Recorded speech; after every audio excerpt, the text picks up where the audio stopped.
Pronto, então vamos lá, gente. Boa tarde, né? Primeiramente, hoje aqui no dia 25 vamos gravar essa segunda aula, continuando justamente a primeira parte de sistemas de coordenadas. Então, com a aula de hoje a gente vai dar continuidade, né? Que a gente parou aqui na página 15, a gente vai para 16 e etc. E vamos finalizar sistemas.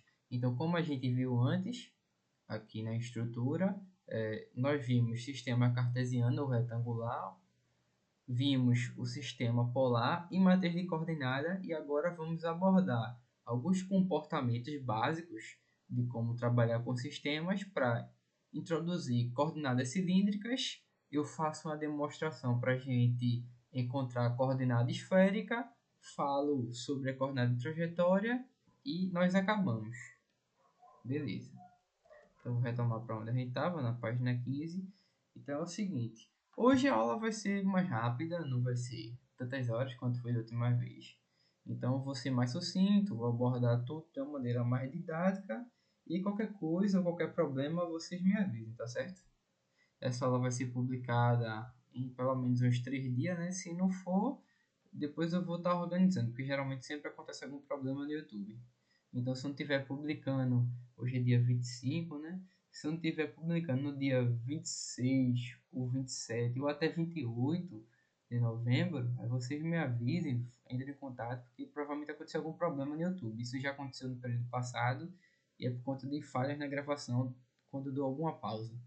Mas isso não significa que vai ter problema na gravação, tá certo? Eu já estou avisando aí. Vamos lá. Então, aqui. Então, basicamente, temos uma continuação, né, de matriz, já que aqui a gente analisou uma matriz de rotação, como demonstrar a coordenada polar, essas coisas todas. Então, aqui a gente vai estudar o comportamento dos sistemas. Então, eu não vou ficar lendo muito isso, não. Eu vou passar essa página, vou passar outra, e eu vou abrir o Microsoft. O Microsoft é alguma coisa, esqueci o nome do software aqui. Microsoft Whiteboard. Meu inglês é horrível, enfim, para a gente justamente escrever isso aqui, porque o meu objetivo não é ficar só lendo, não. Em suma, o que eu estou querendo dizer com a página 16 e 17 é o seguinte: eu vou querer trabalhar com alguns comportamentos, tanto da minha base canônica, XYZ, ou só XY, se eu estiver trabalhando no plano, e justamente a minha base que eu vou criar, que são a base no sentido e direção dos meus versores U e V, respectivamente, ou R e θ, respectivamente. Ambos são análogos, como já demonstrei. Tá? Então, os casos que a gente vai abordar é o seguinte: minha base canônica fixa, então ela está fixa translacionalmente e rotacionalmente, isto é, a minha base XY ela não translada, ela não se move só na direção de Y, só na direção de X, ela fica paradinha, em repouso, e ela não rotaciona, isto é, x e y não rotacionam em torno de O. Beleza, então esse é o meu sistema fixo translacionalmente e rotacionalmente. Porém, a minha base aqui, ó, se eu denomino esse vetor aqui nessa direção radial como U e esse vetor transversal como V, essa minha base ela vai estar rotacionando em relação ao meu ponto O. Então isso é importante. Assim como se eu tenho uma base fora desse meu ponto P interligado com outro ponto, eu tenho uma base que ela vai estar se mexendo translacionalmente, que é quando esse raio aqui vai variar. E aí foge do caso polar, tá? Não é fugir do caso polar, tá aqui? Amplifica o caso polar, pronto. Melhor a forma de escrever. Então tá aqui o que a página 16 e 17 quer falar. Eu vou agora abrir justamente aqui o Microsoft para a gente trabalhar um pouquinho. Então em coordenada polar, o que é que a gente tinha? Dado uma base canônica, vou descrever aqui. Não gosto muito de ficar usando base canônica, não. Dado uma base cartesiana, não gosto muito de ficar usando canônica. Yx, eu tenho um ponto aqui e posso expressar esse ponto tanto somente em termos de x, que é justamente eu projetar esse ponto em x e y, ou eu posso descrevê-lo de uma outra forma, que é justamente um vetor posição, que eu vou chamar aqui de um P, multiplicado pela direção U de θ. Ou posso utilizar esse vetor P justamente como uma inscrição em combinação linear de U e V, ou posso denotá-lo como uma rotação. Então, para quem ficou enferrujado e esqueceu, vou só dar aqui denominação. P, ele pode estar justamente em termos de x e y, como eu falei, escrito aqui de forma vetorial, na matriz 2 por 1, duas linhas em uma coluna. Ou eu posso descrevê-lo somente como o seu módulo na direção U de θ, que é a forma mais simples, ou tem mais um outro ou, calma a gente chegar lá. Em forma de combinação linear, como uma partezinha, vou botar aqui um PU na direção U de θ, mais um PV na direção... Esse aqui não é um vetor não, então peraí que eu tenho que apagar isso aqui. Isso aqui não é um vetor, isso aqui é um escalar multiplicado por um vetor. Pronto. Vezes o versor aqui, né, o vetor V de θ. Isso aqui é da forma combinação linear. Combinação linear escalar vezes versor. Aqui como coordenada cartesiana. E aqui dessa forma mais completinha, que é eu pegar isso aqui e descrever em termos da matriz rotação. Uma matriz rotação em termos do ângulo θ multiplicado pelo meu P. Ou meu P pode estar antes, tanto faz, é uma constante, só o comprimento. Beleza, então tá aqui as minhas 4 formas de denotar. Aqui o sistema cartesiano, aqui eu levo em conta a base nova, aqui eu levo em conta a base nova e aqui eu levo em conta a rotação justamente da base nova aqui. Beleza? Tranquilo. Então é o seguinte, neste meu caso aqui, ó, eu tenho uma base que ela vai estar fixa translacionalmente. Então essa base ela não vai estar se mexendo em uma certa direção. Porém, ela vai estar rotacionando em termos do meu ponto O aqui. A gente descreve isso dessa forma. Então, por exemplo, vamos supor o seguinte. Se eu assumo essa descrição escalar vetor x e y, vou só provar o que está na página 16 e 17 para vocês também terem um leque de como reescrever de várias formas uma mesma coisa, né? Que isso vai ser cobrado de você. E posso denotar isso aqui, ó, meu x e y, escrito dessa forma como um comprimento. Vou botar um comprimento R constante, ou um P constante, vocês que sabem. Aqui um R também, multiplicado aqui, ó. Abrindo meu U. Se meu U de θ ele é descrito como um cosseno de θ, um seno de θ e um zero na direção de Z. E o meu V é justamente a diferenciação em relação ao tempo do meu U, que é menos seno de θ, cosseno de θ e zero. Eu posso escrever aqui meu x em termos de U, nesse caso aqui, como cosseno de θ, seno de θ e um zero aqui multiplicado por um R também.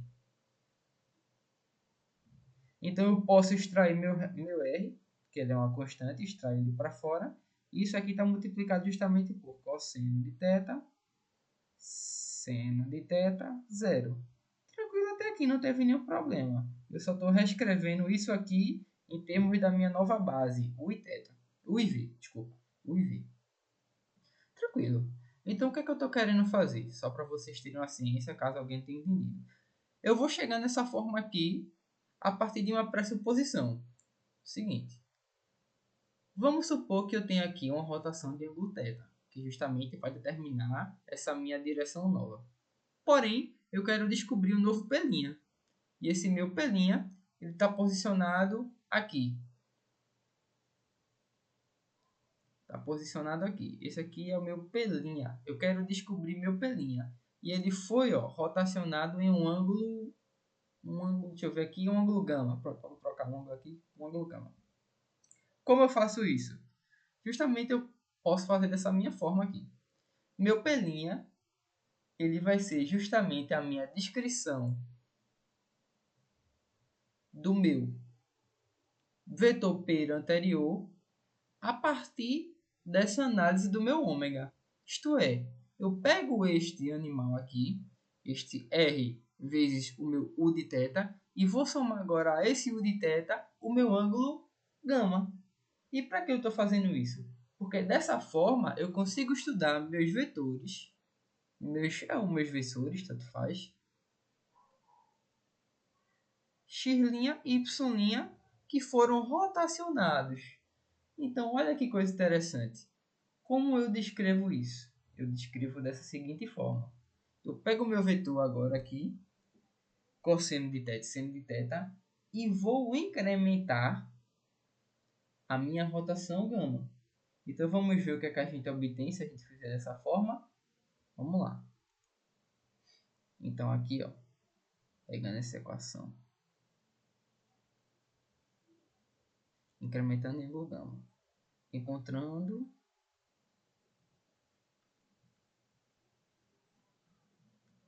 eu vou botar encontrando pelinha. Pronto, encontrando pelinha. Então, vou continuar escrevendo de azul.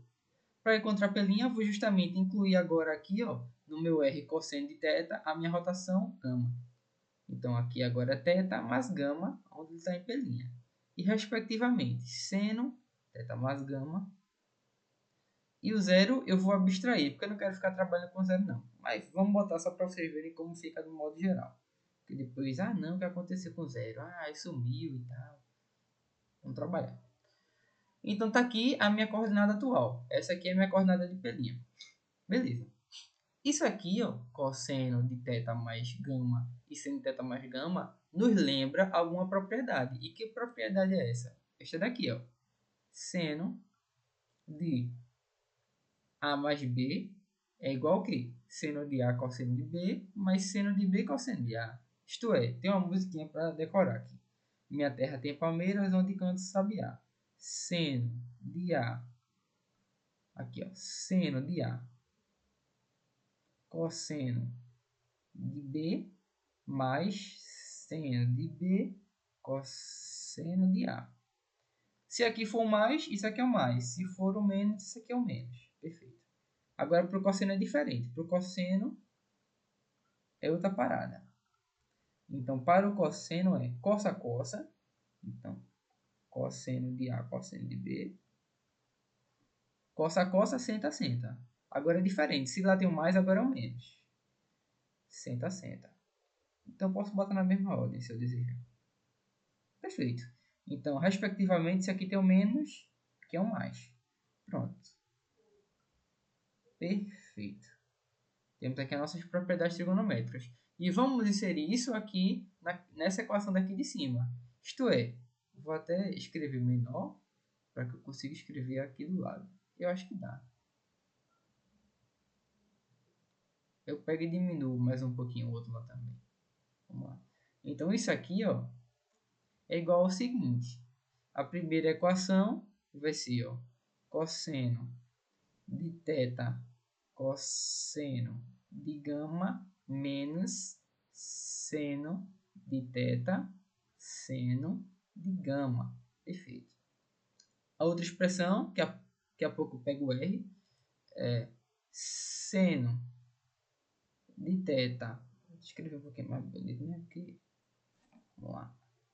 Seno de θ cosseno de gama mais seno de gama cosseno de θ. Perfeito. E aqui é zero. Tranquilo. Então, todo este animalzinho feio e horroroso, eu vou selecionar agora para dar uma diminuída.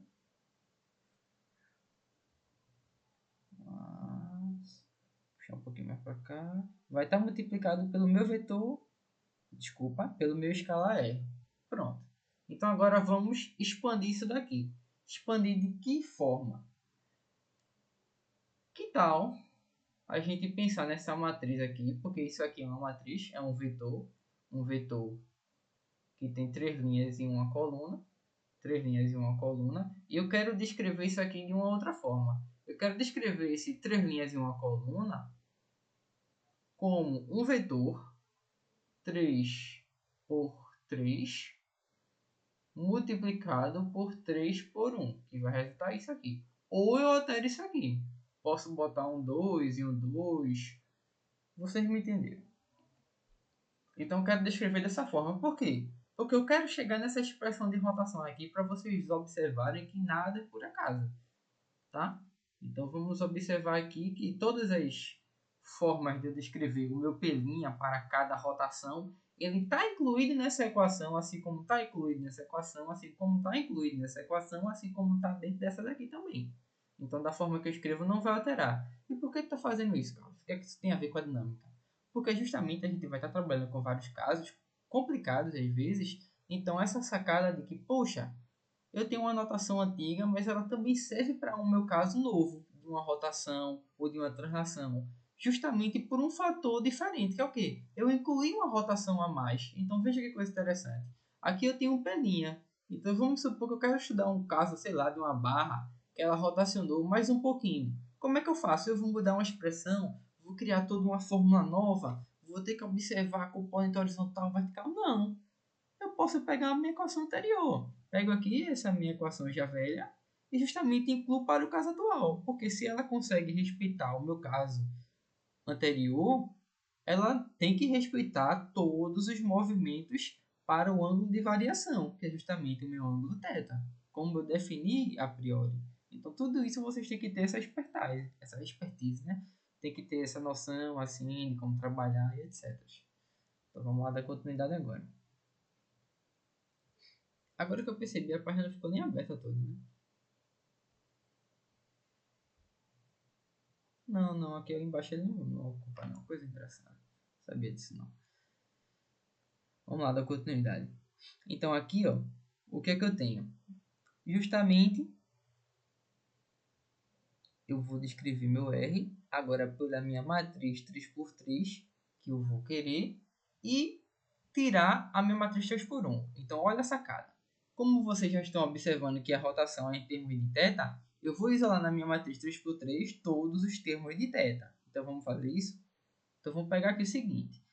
Na primeira eu tenho cosseno, aqui eu tenho seno. Essa aqui é na primeira linha. Na segunda linha eu tenho cosseno também e tenho seno. Aqui eu não tenho nenhum dos dois, porque está zero. Então, olha que coisa legal. Vamos fazer o seguinte. Eu vou pegar aqui e descrever cosseno. Cosseno de θ. Vou descrever aqui embaixo seno de θ.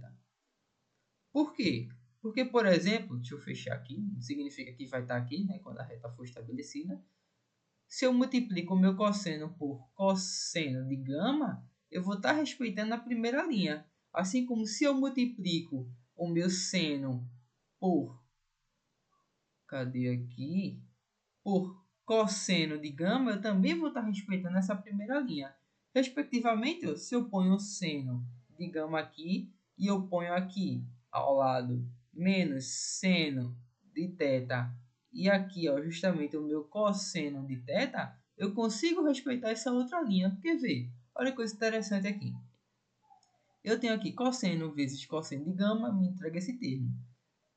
Menos seno de θ vezes seno de gama, me entrega esse termo. Perfeito. Perfeito. Cumpri a primeira linha. Aqui, ó, seno de θ multiplicado por cosseno de gama, completa a minha parte da segunda linha. Cosseno de θ, seno de gama, completa a outra parte da segunda linha. Perfeito. E os outros termos, ó, põe um zero aqui, põe um zero aqui, põe um zero aqui, aqui põe um zero, aqui põe um zero e aqui eu ponho um. Por que eu ponho um, cara? De onde tirou esse um? Porque aqui não pode ser um também. Vamos lá. O que é que eu estou querendo fazer para vocês? Eu estou querendo chegar nessa matriz de rotação. Matriz essa aqui, daqui a pouco a gente vai demonstrar já já. De novo, mais uma vez. Mas na parte de esférica, não agora. Vamos com calma. O que essa equação aqui se parece? O que esse vetor aqui se parece? Para quem não percebeu, esse é o vetor U de θ. Para quem não percebeu, esse aqui ó, é o vetor V de θ. E para quem ainda não está habituado, esse aqui é justamente o eixo que foi rotacionado. Por exemplo, se eu pegar minha regra da mão direita, x, y, z, vou desenhar aqui a seguinte. Z, aqui o meu y, aqui o meu x. Se eu mantenho o z constante e rotação no plano xy em um ângulo θ, por exemplo, esse meu eixo ficou parado. Então, não significa que eu tenho zero em todos os termos. Eu tenho zero para o componente i e j porque meu eixo ele não saiu da direção z. Ele não está em outra direção. Ele está fixo em z. Porém, eu não posso ter zero nesse último termo aqui. Só retomar. Neste último termo aqui. Por quê? Porque meu plano ele pode estar aqui. Por exemplo, fazendo o plano dessa forma. Meu plano pode estar mais acima. Meu plano de rotação, x, y. Meu plano pode estar em qualquer ponto de x e z. Assim como pode estar no zero. Então a gente bota 1 ou põe o próprio EZ. Para indicar que esse meu valor aqui, ele justamente significa o valor da coordenada EZ no qual o meu plano está situado de rotação. Então não se habitue em colocar zero não, tá? Tranquilo. Então, feito essa transformação, vou descer agora aqui um pouquinho, né? Para a gente continuar. Então vamos reescrever isso aqui. A parte dessa análise, o que é que eu obtenho? Eu obtenho que meu P' ele é igual à minha rotação, meu R multiplicado pela minha rotação em θ. Essa aqui é a minha rotação, essa aqui é a minha matriz rotação. Minha matriz rotação em termos do ângulo θ, ou meu Rθ, multiplicado por um outro vetorzinho, que é o vetor U de gama, por exemplo. Eu botei U de gama porque quando a gente escreveu U aqui em cima, a gente botou U como cosseno de θ, seno de θ, zero. Aqui ficou o quê? Cosseno de gama, seno de gama, zero. Então, eu vou chamar isso aqui de um vetor U de gama. Então, essa é a minha forma de descrever o meu vetor P'. Ou só deixar dessa fórmula aqui, ó, e excluir esse gama aqui. Porque não necessariamente eu preciso de duas rotações, eu só preciso de uma rotação. Porque se você imaginar aqui, ó, se meu θ ele assumiu o valor dessa rotação inteira aqui, ó, a minha equação ainda vai permanecer a mesma. Então eu acabei de provar para vocês que as quatro formas de eu descrever aqui estão interligadas e elas conseguem explicar para o caso de sistema XY fixo translacionalmente e rotacionalmente e base livre para rotacionar. Beleza, então eu já expliquei aqui para vocês este caso. Agora eu vou explicar para o outro caso, que é o caso geral. Então vamos supor o seguinte. Tenho a minha base aqui, vou escrever agora a minha base de vermelho. Então vou botar aqui caso geral. Caso geral. Escrevo ali embaixo. Pronto, caso geral. Eu disse que ia escrever no sistema de vermelho, né? Vou escrever de preto. Caso geral. Eu tenho aqui um Z, um Y e um X. Se vocês prestarem atenção nisso aqui, acabou a aula, basicamente. Porque essa é a minha missão. O X ficou até deslocado, né?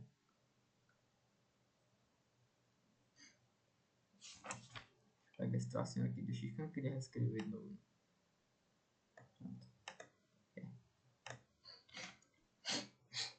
Se eu defino essa aqui como a minha base e defino aqui um pontozinho. Defino aqui um pontozinho. Oxe, por que não tá pegando minha caneta?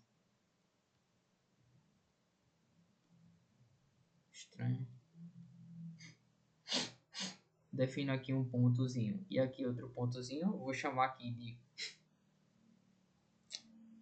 P' e aqui de O'.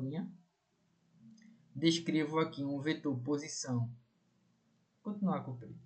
Que vai desse meu ponto O até O'. E um outro que vai de O até P'. Assim como de P' até O. Ou para ficar melhor. A setinha aqui do jeito que eu quero. Eu falei de P' a PO, mas é no caso de O' até P'. Pronto, eu descrevo aqui uma soma vetorial.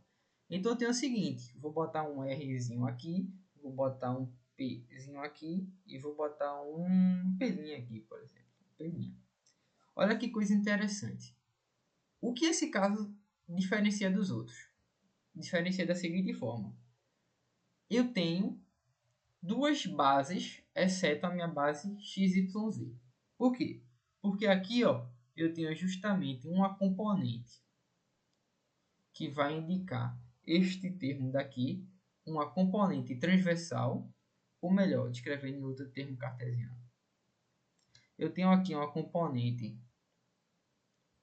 y', tenho aqui uma componente z', tenho aqui uma componente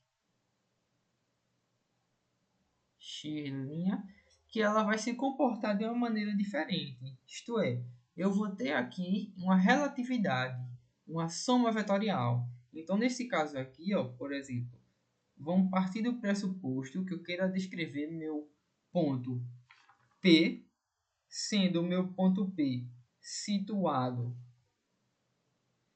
aqui. Meu ponto P ele vai ser descrito como o meu comprimento R somado com o rotacional em um ângulo qualquer que eu boto depois do meu vetor P'. Isto é, para quem não conseguiu captar, a minha transformação de componente. Vou até botar aqui assim. A minha transformação de componente. Isto é, para quem não pegou a sacada, o meu O', ele tem aqui um vetor R, que vem da origem O, vetor pulsão R, mas aqui, ó, vou até escrever de vermelho agora, ele tem um versor na direção aqui, que eu vou botar um U de θ, vocês gostam muito de U de θ, aqui um U de θ, tem um outro versor transversal, V de θ, assim como tem um versor em Z, mas por enquanto vamos trabalhar só no plano. Então, a partir de R, eu tenho esse seguinte componente aqui. Tem o J, vamos trabalhar com caso plano, para ficar mais prático, depois a gente trabalha com tridimensional. Um IJ, o θ, V de θ. Porém, aqui, ó, nesse meu pontozinho P de análise, eu tenho outras coisas. Porque eu tenho um outro vetor, que vai daqui da origem O até ele, que também tem uma componente aqui, ó, que é diferente de U de θ, como por exemplo um U de φ. E aqui um V de φ. Então, como eu posso rotacionar, como eu posso expressar meu ponto P sem os termos de comprimento de P vezes U de φ, ou comprimento de P vezes rotação do ângulo φ. Eu posso expressar de outra maneira. Eu posso expressar dessa forma daqui. Então, por exemplo, essa equação com base nessa outra aqui, ó, meu P justamente é o meu R, meu vetor R, somado com o meu vetor P', que vai daqui até aqui. Eu vou botar meu P' de verde, meu P', somado com o meu vetor P'. Vou botar de preto, que ficou muito ruim de verde. Meu P', multiplicado pela rotação de um ângulo θ. Isto é, eu posso descrever meu vetor P em uma outra base cujo centro dessa base não está situado em P, assim como a gente fez antes. Porque aqui, ó, no caso anterior, acho que até complicou para vocês da forma que eu fiz agora. Porque aqui no caso anterior, a gente tem uma base que está situada no ponto. Legal. Mas e se eu não tiver uma base situada nesse ponto? Como é que eu faço? Aí eu tenho que ter essa expertise aqui, ó. Que eu posso trabalhar com duas bases, né? Uma inicial e uma global, que é a inicial, e uma local. Mas essa local não necessariamente tem que estar situada em P. Então eu posso descrever dessa forma daqui também. E isso é muito interessante. Porque vamos supor o seguinte. Vamos supor que você tem aqui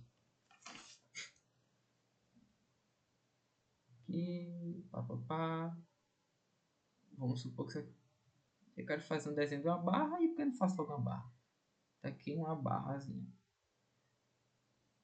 Pronto. Uma barra 1.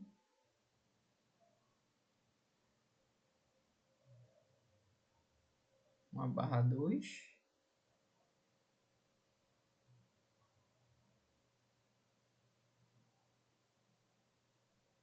a barra 3. Então essas barras elas estão conectadas por um ponto de pivô de rotação, tá? Aqui. Então eu quero justamente analisar esse vetor posição de P aqui. Como é que eu analiso este animal se eu não tenho essa distância daqui até aqui? Eu não tenho essa distância. Porém, eu conheço esse animal. Conheço este animal daqui também. E conheço este animal. Como diabos eu faço isso? Eu faço dessa maneira. Ó. Defino um sistema global.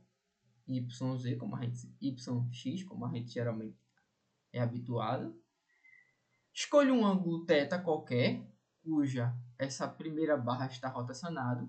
Escolho um outro ângulo, porém, olha a sacada. Um ângulo no qual esta barra aqui está rotacionada em relação à direção longitudinal, isto é, um ângulo de rotação φ em relação à primeira barra, a segunda em relação à primeira, e a terceira ó, na direção longitudinal aqui, da segunda barra, cuja está rotacionado em um ângulo gama, por exemplo, em um ângulo gama, em rotação à segunda. Então, pego todo esse trambolho aqui e consigo descrever dessa forma aqui, ó. O meu ponto P, ele é igual ao seguinte. Vamos lá vamos pegar a ideia agora. Para ver se vocês conseguiram pegar a lógica. Aqui, ó, eu tenho um R até meu ponto O. Então, vamos botar R até esse ponto O aqui. Vou chamar de o meu L1. Ou não, nesse caso aqui, que o meu sistema não está fora dessa outra base.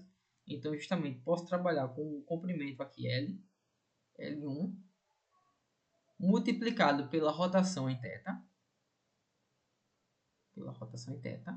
mais L2 por uma rotação em φ, mais L3 por uma rotação em gama. Tá aí a descrição do meu comprimento P em termos de outras barras. E isso aqui, gente, vocês não vão estar utilizando muito nessa unidade, não. Mas quando vocês chegarem em corpo rígido, essa noção aqui vai ter que estar na cabeça, porque eu não vou estar lá em corpo rígido revisando o sistema de coordenada, não. Pelo amor de Deus. Eu vou estar em corpo rígido falando de corpo rígido. Então, se você não está prestando atenção nesse sistema de coordenadas, vamos prestar atenção, porque senão vai ficar muita coisa quando a gente tiver em corpo rígido na terceira unidade. A gente vai estar, poxa, como é que eu defino global? Poxa, meu local aqui, como é que eu boto? Não, isso aqui você tem que acabar com isso, as dificuldades, logo na primeira unidade. Porque se você consegue expressar para uma partícula, você consegue expressar para um corpo rígido com as certas modificações. Tá? Então, vamos prestar atenção nisso. Então, já expliquei o modo geral para vocês e a gente pode dar continuidade. Vou só agora abrir aqui para ver se está gravando. Está gravando o quê? 33 minutos de aula. Vamos dar continuidade aqui na gravação. Então, vamos passar adiante. Agora, vamos falar de versores. Então, vamos lá. Meus versores, que vão ser aqui, de preferência, os vetores unitários, cujas normas deles têm módulo 1. Então, vamos lá. Eu posso definir um versor de V como o meu vetor V dividido pela normalização desse meu vetor V. Isto é, se eu tenho um vetor que ele tem uma componente Vx, Vy e Vz, como vocês estão vendo aqui, divido esse vetor pela normalização dele. Pego esse meu V, elevo ele ao quadrado, mais esse vetor aqui, elevo ele ao quadrado, mais esse termo, elevo ele ao quadrado, e tiro a raiz quadrada de tudinho. Então, o valor numérico disso aí, dividido pelo meu vetor, minhas componentes lá em cima, é o meu versor. Porém, essa forma de calcular normalização está simplificada, né? Não sei se vocês perceberam, mas tem cossenos de ângulos entre vetores aí que estão sendo suprimidos. Mas a gente não vai estar prestando atenção nisso agora, não. Quem viu a última aula já deve estar ciente disso aqui, para observar que essa normalização não é sempre assim. Estou dando continuidade. Se eu descrevo aqui meu ER, que ele é equivalente ao de θ, dessa maneira, e meu V de θ, que é só a diferenciação do U de θ, que é dessa forma aqui, pego esse derivo em relação a θ, aqui, que é igual ao meu θ, eu consigo achar minha normalização. Então, rotacionando o U de θ em 90 graus, eu obtenho o meu V de θ, que é uma derivada. Tá aqui a explicação lógica para isso. Se eu quero normalizar um vetor, o que é que eu faço? Eu pego esse meu vetor, diferencio ele e divido pela diferenciação normalizada. É assim que eu normalizo um versor. Beleza, então se eu quiser encontrar um vetor normal, é assim que eu faço. Então vamos lá. Tá aqui a descrição completa, né, como eu estava fazendo lá em forma de combinação linear. Mas vamos supor o seguinte agora aqui, operações com versores. Então se eu pego, é só mostrando o que acontece se eu multiplico o vetor U pelo vetor B, etc e tal. Vamos supor que eu tenho U de θ transposto, que é, em vez de escrever ele em forma de linha, eu escrevo como forma de coluna. Então, escrevendo ele como forma de coluna, eu vou ter cosseno de θ, seno de θ, abstraindo o zero da terceira dimensão. E o U de B, como um vetor aqui, né? 2 por 1, duas linhas e uma coluna, e faço a multiplicação dele. Consigo.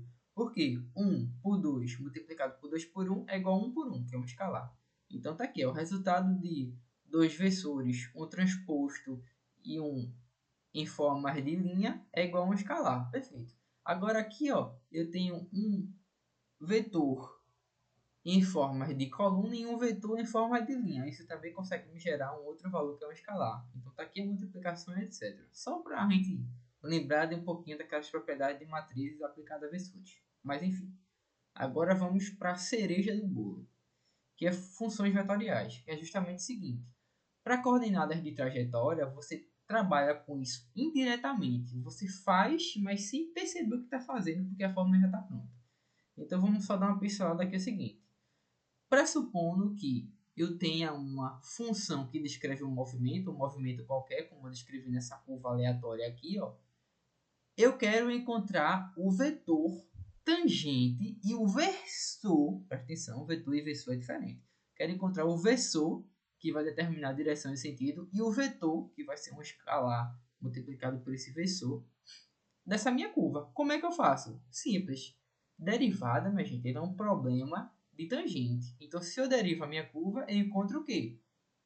O meu vetor ao longo do tempo. Então, derivando aqui ó, a minha curva, eu encontro a minha tangente dessa minha função.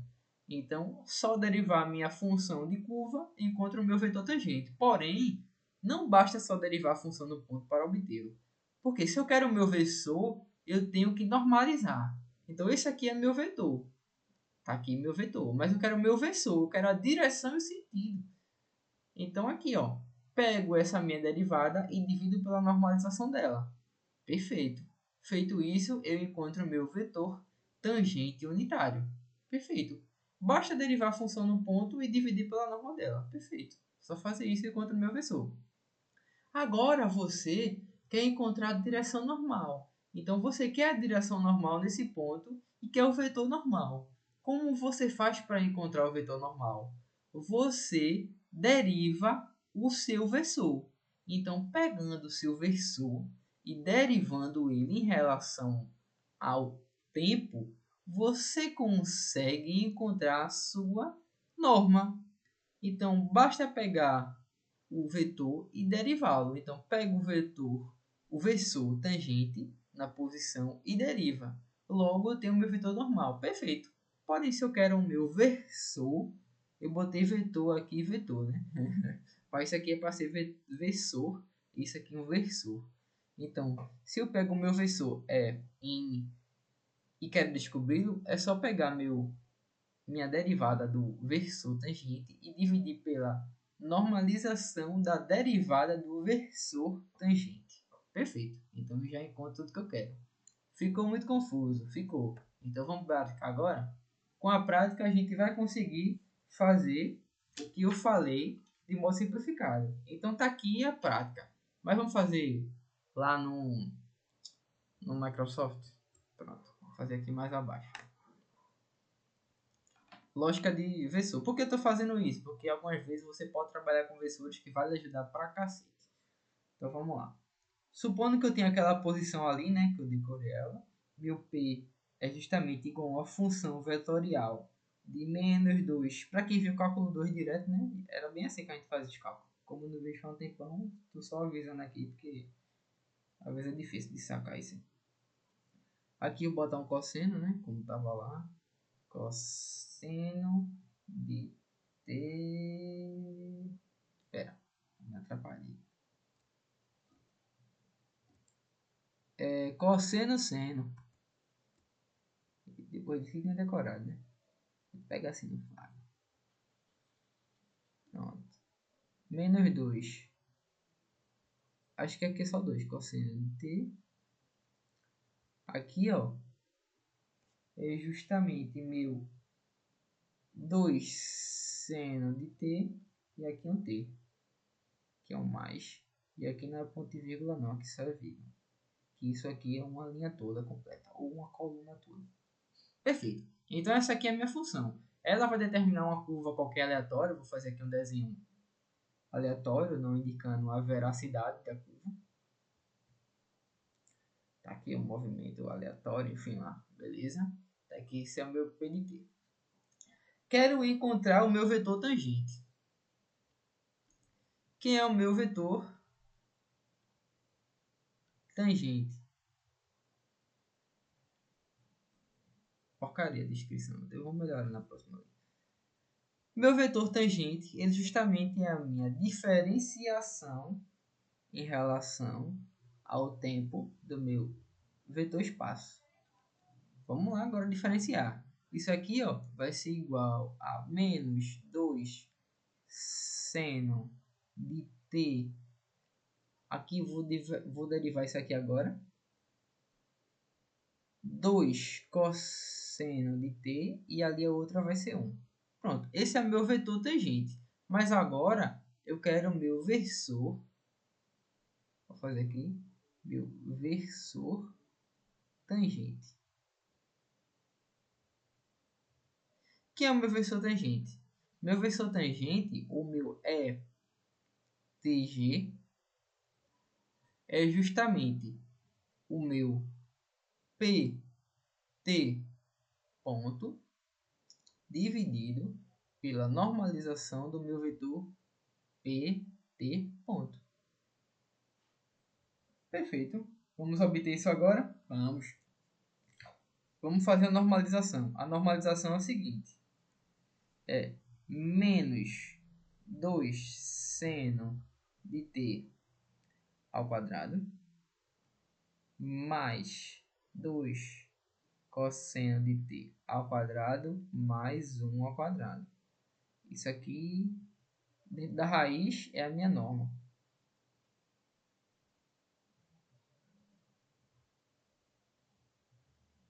Era para formar um sinal de raiz aqui.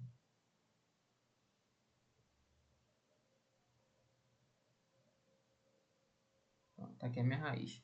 É igual a minha norma. Vamos calcular agora? Como é que vai ficar isso aqui? Vou sair o 4 da raiz, né? Então, vou ter aqui um 4. Aqui dentro da raiz eu vou ter seno quadrado de t mais cosseno ao quadrado de t. E aqui fora eu vou ter mais 1. Então, como eu vou ter aqui o resultado, para quem não lembra, isso aqui é uma propriedade trigonométrica, que seu valor é 1. Eu obtenho aqui justamente raiz de 5. Então, essa é a minha norma de PT.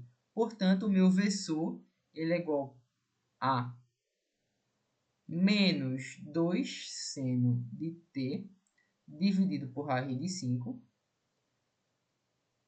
mais... Não, acho que eu não vou nem escrever dessa forma. Vou escrever assim mesmo, com vírgula. 2 cosseno de t dividido por raiz de 5 e 1 dividido por raiz de 5. Quem quiser racionalizar, racionalize. Eu não vou. Pronto. Se necessário, eu vou. Se não necessário, não. Beleza, então tá aqui meu vetor tangente. Quero obter agora meu vetor normal. Só para ver se vocês aprenderam. Meu vetor normal.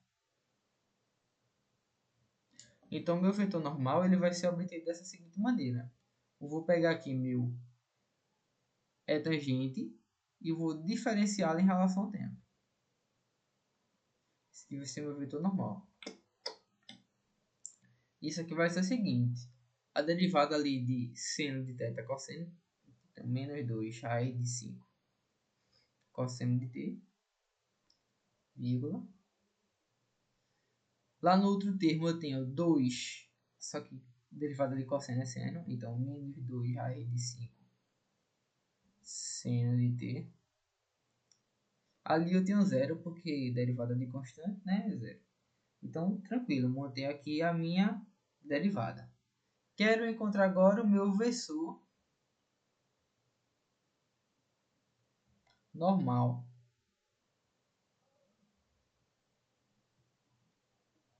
Meu versor normal, ou meu E normal, ele é igual a o meu N de t dividido pela norma de N de t. Ou, se você quiser escrever pelos termos anteriores, é a derivada do versor tangente dividido pela normalização da derivada do versor tangente. Perfeito. Então isso aqui é igual ao seguinte. Tenho que calcular a normalização. Então, cadê agora aqui? Deixa eu só botar aqui. Ó. Isso aqui é a norma de t ponto t. Perfeito. Agora aqui a norma do meu versor tangente ponto é igual a. Vamos lá. Isso aqui é ao quadrado. A raiz daquilo ali é quadrado. Então tenho 4 dividido por 5 multiplicado por cosseno ao quadrado de t mais seno ao quadrado de t mais zero quadrado. Ou até excluir isso aqui. Pronto. Perfeito. Está aqui o meu valor. Vamos tirar a norma disso agora. A norma disso aqui vai ser o seguinte.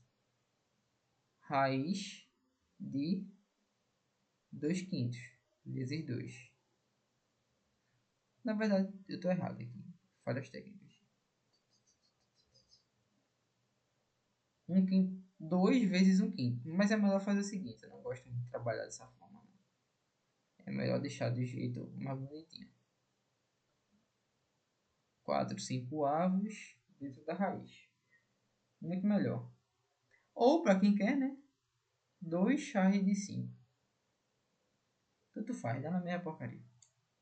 Vamos lá agora descrever o meu versor N. Então, meu versor N, ele vai ser o seguinte. Vai ser o meu menos 2 sobre raiz de 5. Como aqui está 2 raiz de 5, eu vou trabalhar com dessa forma aqui, porque eu consigo eliminar aquela porcaria fina. Dividido por 2 raiz de 5. Aqui é cosseno de t. Aqui é menos 2 raiz de 5, coisa boa, deu até para eliminar. Ó. Seno de t dividido por 2 raiz de 5. E aqui é zero. Mesmo que eu divida por 2 raiz de 5, vai ser zero ainda. Pronto. Beleza, agora o meu vetor é normal, o versor é normal.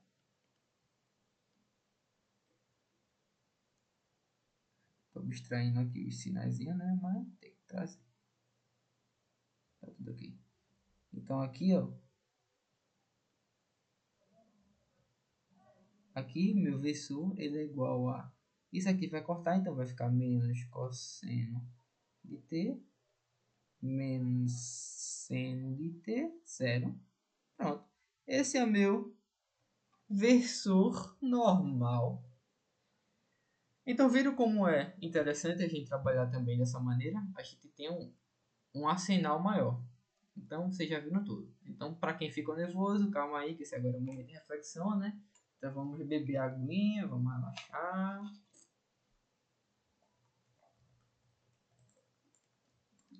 E continuar. Então, coordenadas polares eu já falei, mas eu vou demonstrar agora só para a gente chegar em cilíndrica, eu falar um pouco de trajetória e eu demonstro esférica, porque esférica eu não botei equação aqui não, porque eu disse que ia demonstrar. Então, só demonstrando a polar aqui, né, para a gente finalizar aqui com a cilíndrica. Em resumo, a coordenada polar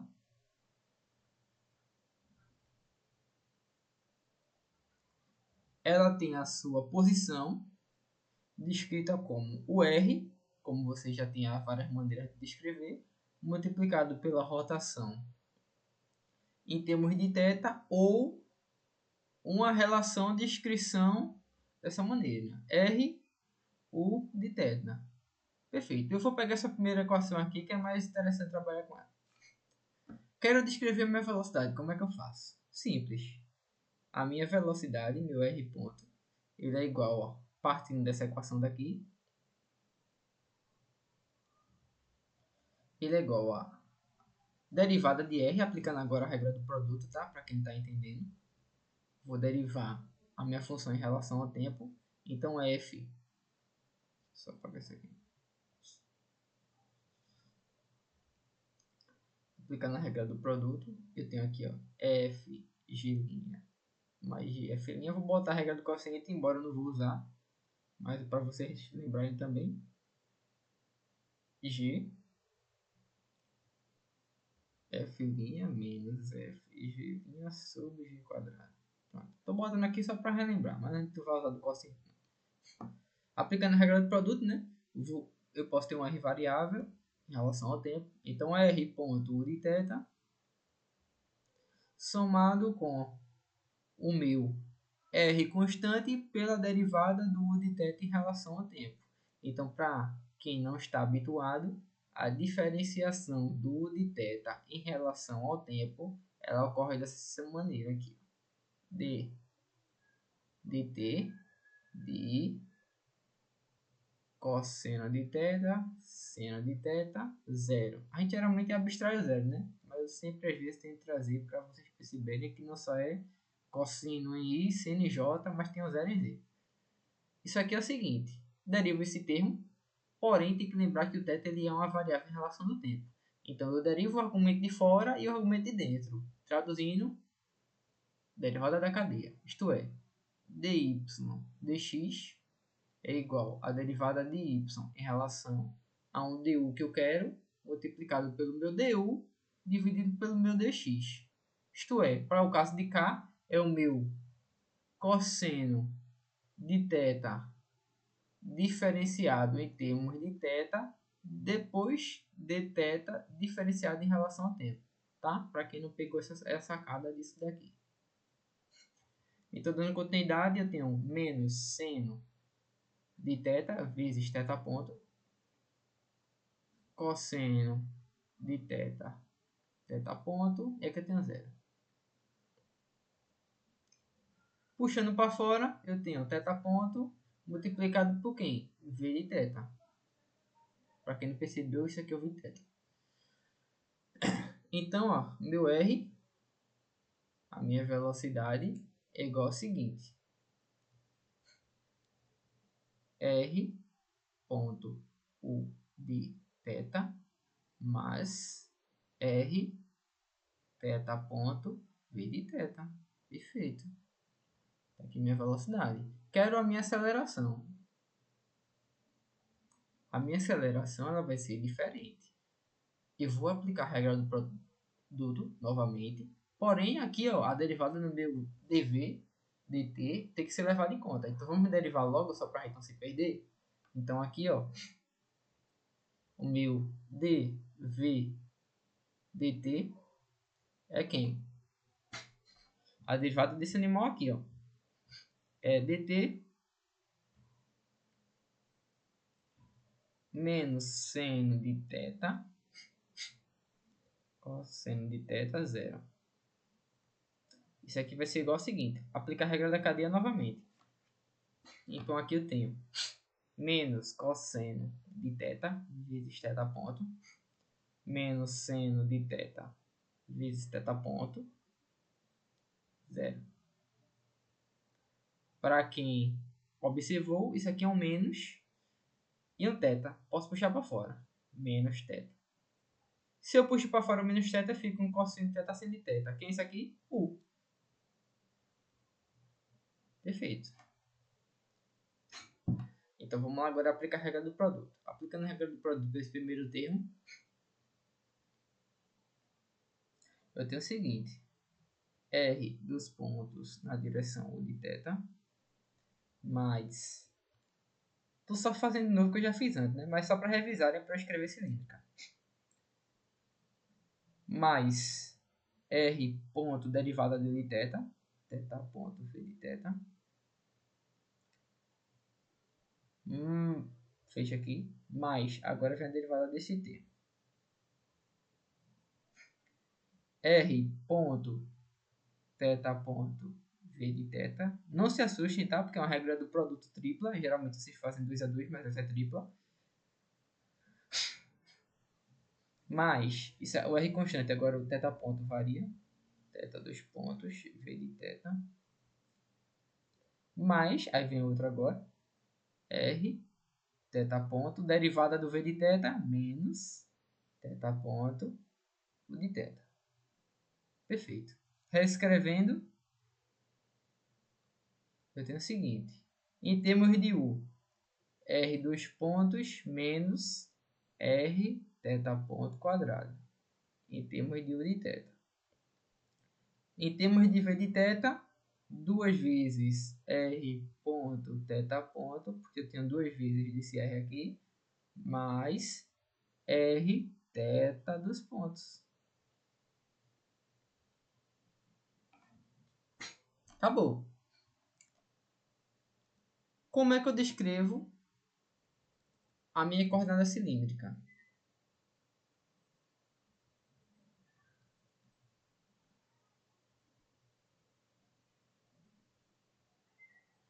A minha coordenada cilíndrica, minha gente, ela é basicamente, eu vou fazer agora aqui uma reta, uma outra retinha. É difícil fazer um quadrado, tá vendo?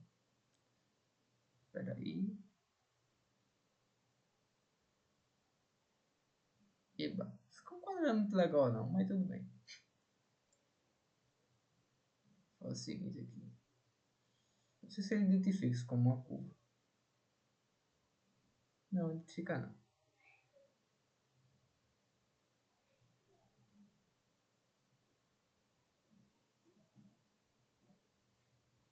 Com uma porcaria.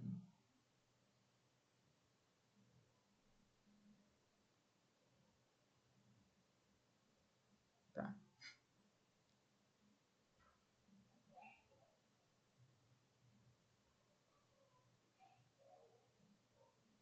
Perfeito. Tá aqui meu cilindro. Qual é a lógica do meu cilindro? Aqui, ó, eu tenho um caso tridimensional, que já é uma evolução do termo polar. Então, partindo do pressuposto que a minha base do cilindro é uma base circular, aqui eu tenho Z, aqui eu tenho o Y, aqui eu tenho o X, por exemplo.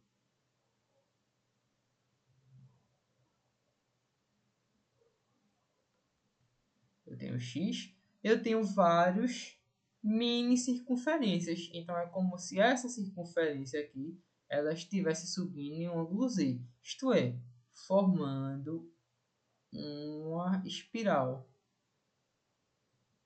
Então olha que coisa legal aqui esse comportamento espiralado da minha função. Por quê? Porque essa minha espiral aqui, ó, ela consegue descrever tanto para um cilindro com um raio constante, quanto para um raio variado, se for necessário. Era para eu completar a circunferência aqui, mas vocês entenderam a lógica, né?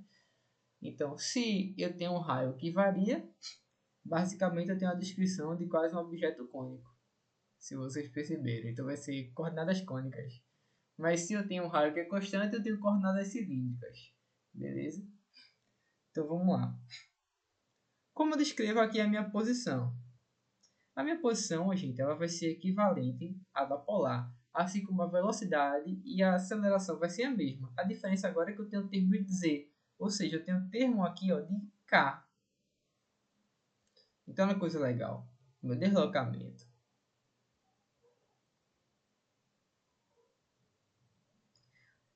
A minha velocidade. A minha aceleração.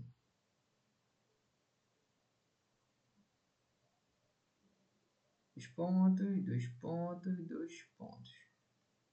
O meu deslocamento ele vai ser da seguinte forma. R igual a um comprimento R multiplicado por um U de θ, por exemplo. Perfeito. Porém, eu tenho um incremento em Z agora. Z de K. Pronto. Que é a minha velocidade? R ponto. Ela é igual a R ponto U de θ mais R θ ponto V de θ mais Z ponto K. Por que, Carlos, tu não tem aqui Z ponto K mais zk ponto, porque como eu disse na primeira aula, I, J e K são bases invariantes, ou seja, eu diferencio ela no tempo ou no espaço ou qualquer outra porcaria, ela não varia. A minha aceleração, R dos pontos, é igual ao quê? A R dos pontos menos R θ ponto quadrado de θ mais 2R ponto θ ponto mais R θ dos pontos V de θ. Perfeito. Porém, falta o termo de Z. Mais Z dos pontos K. Pronto. Acabei aqui minha definição. Então, só dando nome aos bois, para vocês não se perderem, o meu deslocamento é só um deslocamento longitudinal. O longitudinal, eu não diria longitudinal. Vamos trocar aqui o seguinte. Vamos com calma. O longitudinal é só para o termo de Z, porque Z que vai determinar o eixo que ele vai expandindo. Mais longitudinal. Mais o meu circunferencial na direção de U, que por exemplo é um U para cá, por exemplo. Vamos ver de teta para cá, só para ilustrar. O meu U ele vai ser na direção radial, na direção do raio. Então aqui, ó, radial. Perfeito. Eu não chamo mais do longitudinal, né, como eu estava fazendo antes, porque agora a gente tem um Z que ele vai determinar a longitude da minha circunferência. Esse é meu termo espiralado aqui. Agora vamos dar nome às velocidades. Então tem aqui uma velocidade que vai ser uma velocidade radial. Uma transversal. Todos os termos de U é radial, todos os termos de V é transversal, tá? Mas vamos melhorar essa explicação agora. Esses meus termos de U de θ vai ser puramente uma velocidade na direção de U, uma velocidade de translação.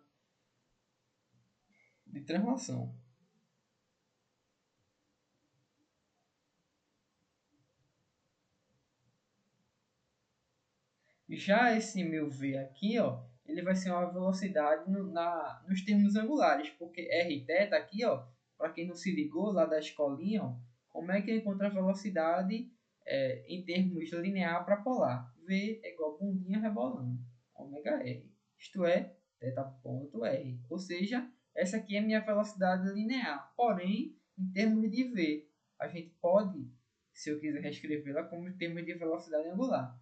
Então, prestar atenção nisso aqui. Ó. O meu ômega é a velocidade angular. Multiplicado pelo R é a minha velocidade linear. Porém, na direção o quê? De V, ou seja, velocidade tangente. Ela está saindo de tangente. Beleza. Eu posso chamar isso aqui de normal também, se eu quiser. Mas, enfim. E esse meu Z aqui é longitudinal. Como você já tem ali, não vou nem trocar. Tudo Z aqui é longitudinal. Agora, aqui embaixo já é outras paradas. Aqui embaixo eu tenho a minha componente de translação.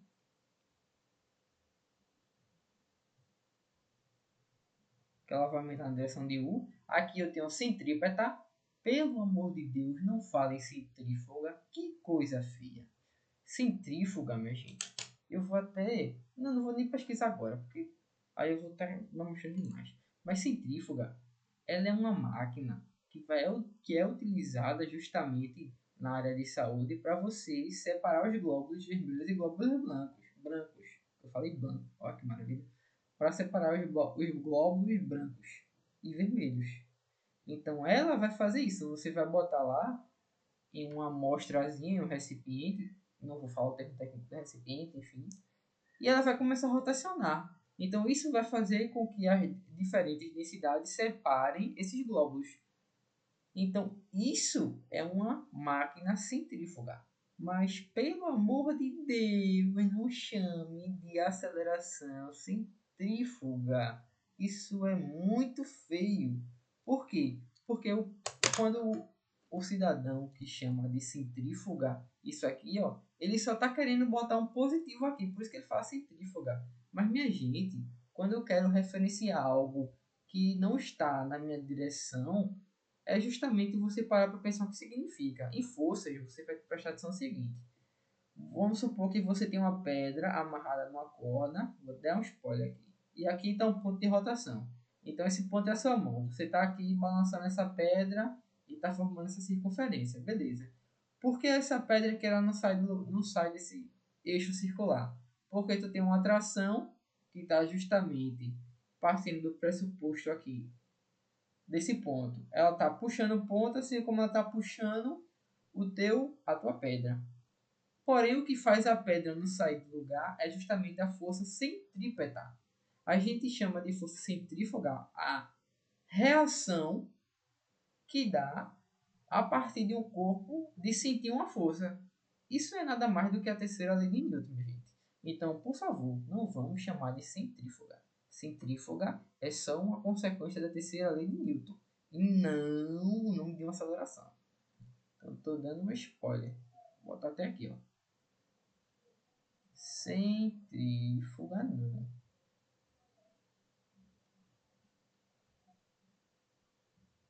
Pronto. Vamos lá. Então aqui a centrípeta.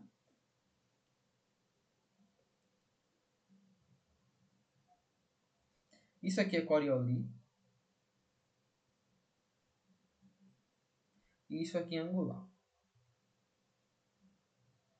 Ou linear, né? Porque querendo ou não, se eu tenho aceleração linear, ela é igual a um gama R, sendo esse gama aqui o meu θ dos pontos. Então esse termo aqui não é bem uma velocidade angular. Isso aqui é angular. R θ dos pontos não é angular, é linear. Mas eu posso achar em termos de angular, como eu já falei a vocês, etc e tal. Então presta atenção aqui. Isso aqui a gente pode chamar de aceleração tangente. Beleza. Tem relação aqui é outra coisa. Tem relação também na direção normal, por exemplo, se eu quiser aqui. Isso aqui também está na direção normal, porque a direção normal é de θ. Mas enfim, vocês têm vários nomes aí. E os principais é translação, centrípeta, Coriolis e tangente. Ou angular. Beleza. Eu vou voltar aqui para o nosso textinho. Vou ver se está filmando. Tá, tudo ok. Pronto. Então, dando continuidade, né? Já falei de polar, falei aqui de cilíndrica, algumas observações e tal, anexar a cota Z na coordenada polar, obtendo cilíndrica, etc. E tal. A coordenada de trajetória normal é diferente, porque, por exemplo, vamos supor trajetos curvilíneos. Então, aqui deve haver justamente alguns vetores para descrever o comportamento de uma infinidade de trajetos.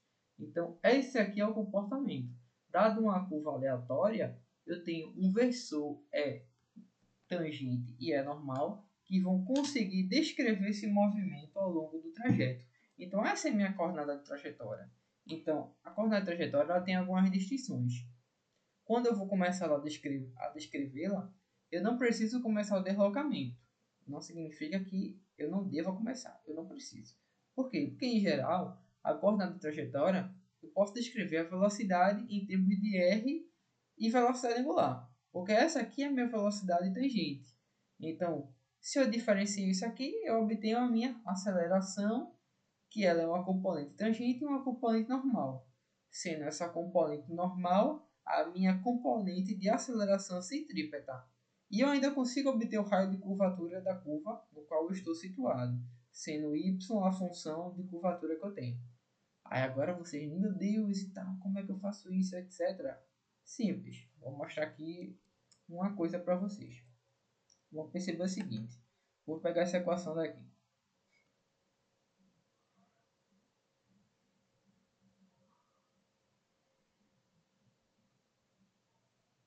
Copiar.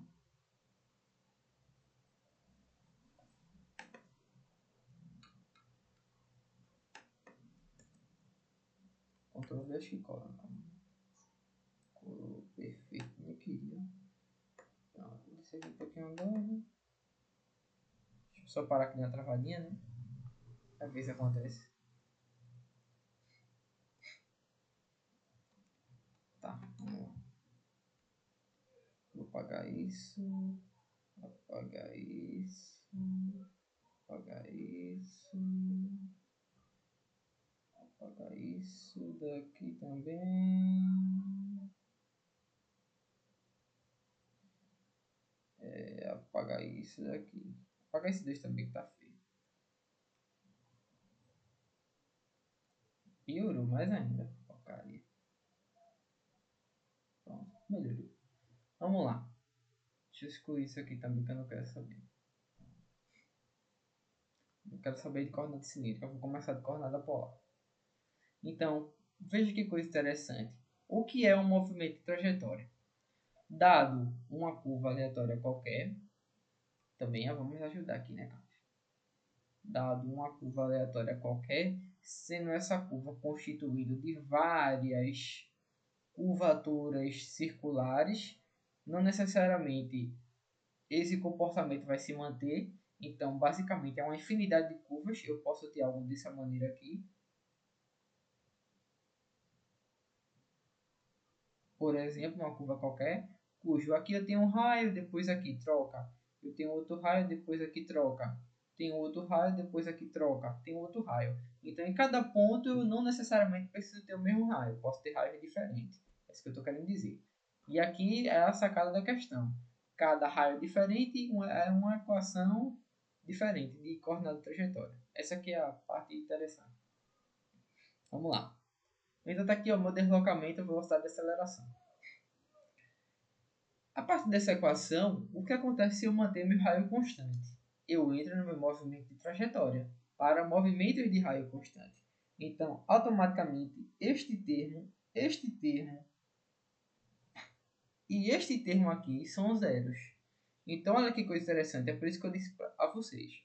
Não preciso começar o deslocamento. Por quê? Porque eu já sei como é que vai ficar a minha velocidade. Meu raio é constante.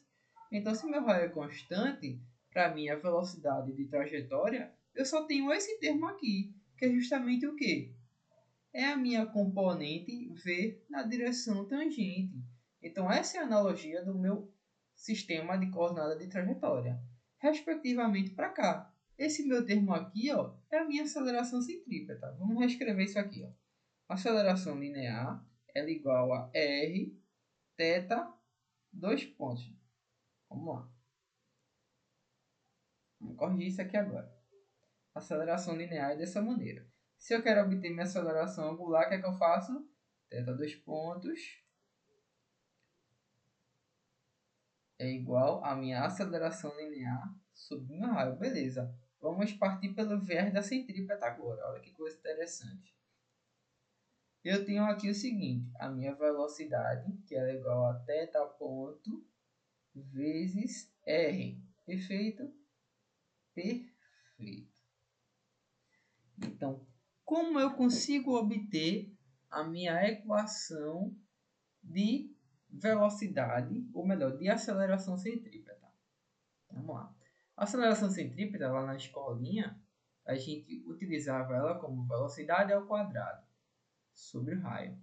Beleza. Então, como é a minha aceleração centrípeta? Ela é justamente a aceleração por velocidade quadrado por r, desculpa, que é meu θ ponto pelo raio ao quadrado dividido pelo raio, isto é, θ ponto quadrado raio ao quadrado dividido pelo raio, ou seja, θ ponto quadrado pelo raio.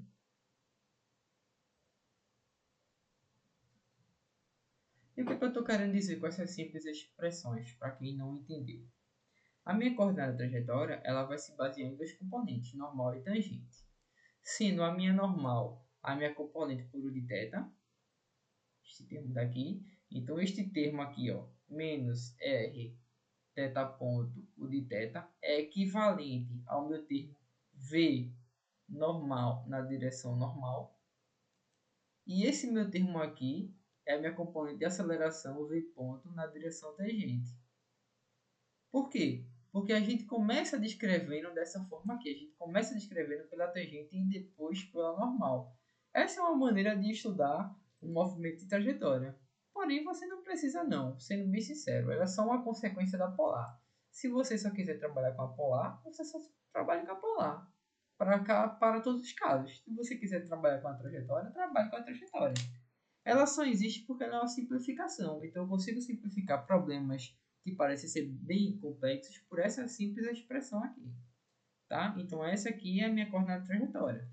Então meu raio de curvatura eu posso encontrar dessa forma, que eu só vi a gente utilizar essa expressão uma vez em um problema no BIA, é um problema até de 2 pontinhos. E na prova, quando eu quero encontrar o raio, geralmente utilizo essa relação aqui. Na prova, em questões, etc e tal.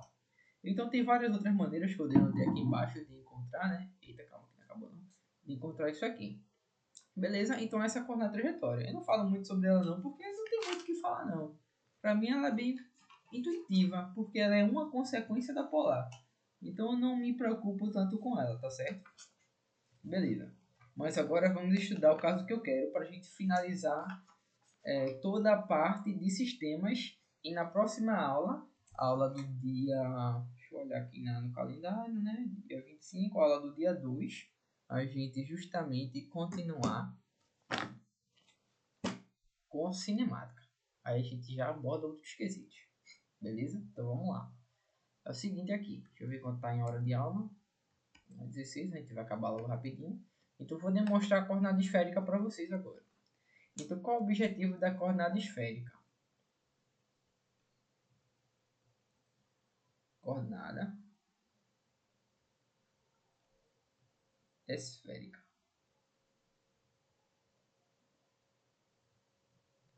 Qual o objetivo da minha coordenada esférica?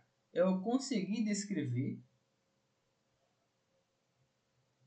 em um sistema tridimensional o meu ponto que vai se deslocar ao longo de um trajeto esférico. Não necessariamente preciso de um raio constante. Se eu quiser um raio constante, eu tenho. Se eu não quiser, eu não tenho. Tá bom? Então vamos fazer o seguinte. Vou descrever aqui meu sistema cartesiano.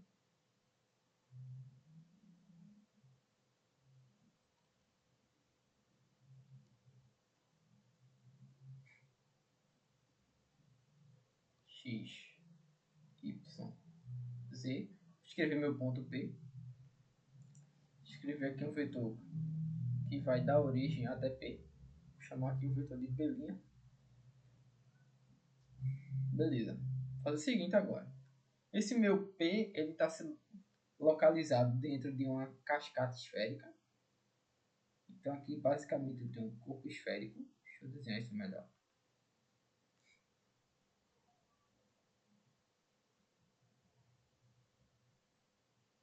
Melhor, né? Isso não está muito melhor não.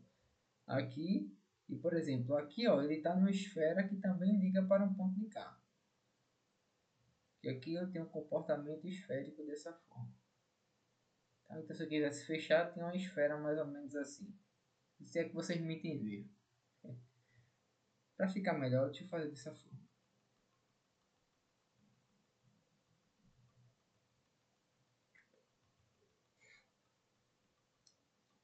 Se é para fazer negócio, vamos fazer negócio direito. Né?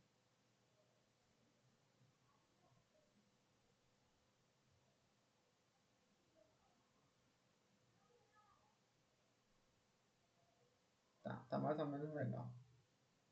O problema é que não fica uma elipse, né? Mas vamos fazer o que a gente pode aqui. Pronto. Tá. Mais ou menos simplificado agora a esfera. Isso aqui é meu corpo esférico, isso aqui é o meu raio, pronto. Meu raio aqui é meu vetor P. Como eu descrevo esse meu P? Meu P. Ele é uma componente em X, uma componente em Y e uma componente em Z.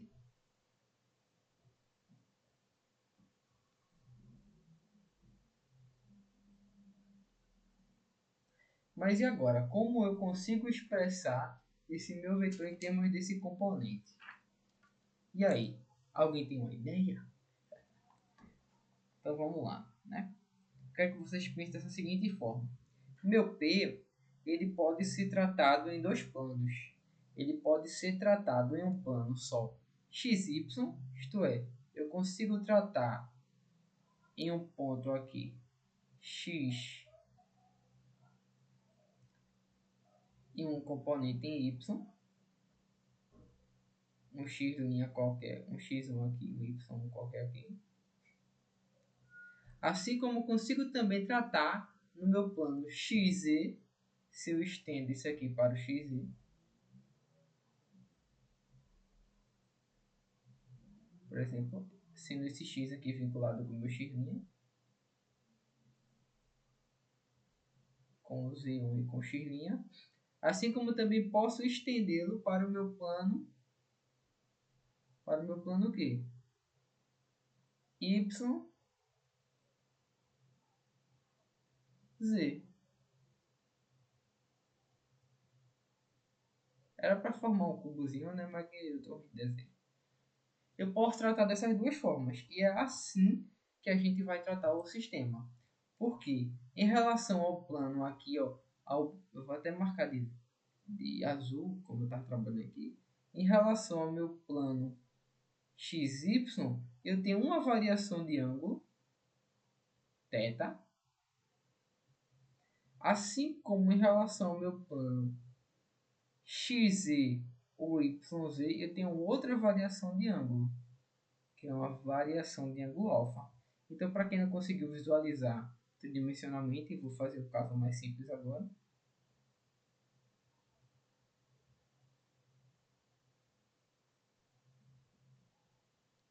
Aqui minha origem.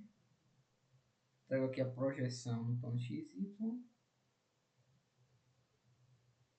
Meu ponto P, trago para cá. Trago isso aqui agora dessa maneira. Aqui eu tenho uma componente φ.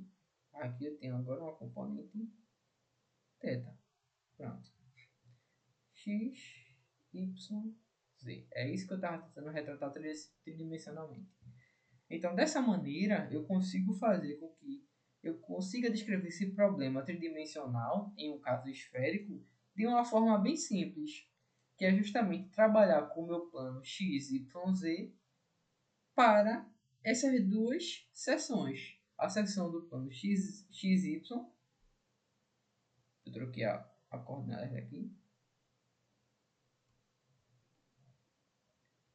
A seção do plano XY com o ângulo θ variando e a seção com o ângulo ZX com o φ variando. Por que não ZY? Poderia ser, mas eu quero ZX. Tá? Primeiro a gente começa com o ZX e depois com o ZY. É uma ordem natural. Não foi eu que criei, mas enfim. Vamos lá agora observar como é que a gente faz isso. O objetivo é plano x, y. Aí eu vou até botar o seguinte, com eixo z constante. Por que eu estou falando isso com eixo z constante? Porque a gente vai ter esse comportamento aqui, ó, gente. Partindo do pressuposto que eu tenho um vetorzinho aqui, uma componente de φ, de ρ, que é o raio. Aqui, ó, eu tenho uma direção radial desse meu raiozinho ρ. E aqui, ó, eu tenho um versor que eu posso chamar de u de θ. E aqui, ó, um outro versor que eu posso chamar de v de θ. Por que eu estou fazendo isso? Porque eu consigo descrever esse movimento rotacional, assim como a gente fazia antes em polar, tá bom? Agora, para cá, ó, eu tenho outro comportamento, porque eu tenho um comportamento radial. Porém, eu tenho aqui uma componente, ó, u de φ. Meu φ ficou um rabujo. U de φ. E aqui eu tenho uma componente v de φ. Pronto. É assim que meu comportamento tá. Por isso que a gente tem que seccionar em planos. Então vamos primeiro para o plano XY, ou o plano, desculpa, para o plano XZ com Z, XY com Z constante, e depois para o plano X'Z com Y constante. Vamos lá. O que acontece aqui? Eu quero que você preste atenção no seguinte. Há uma maneira de demonstrar isso de forma forte. Por que de forma forte? É para os casos mais específicos. Como, por exemplo, a gente chama U de θ e V de θ.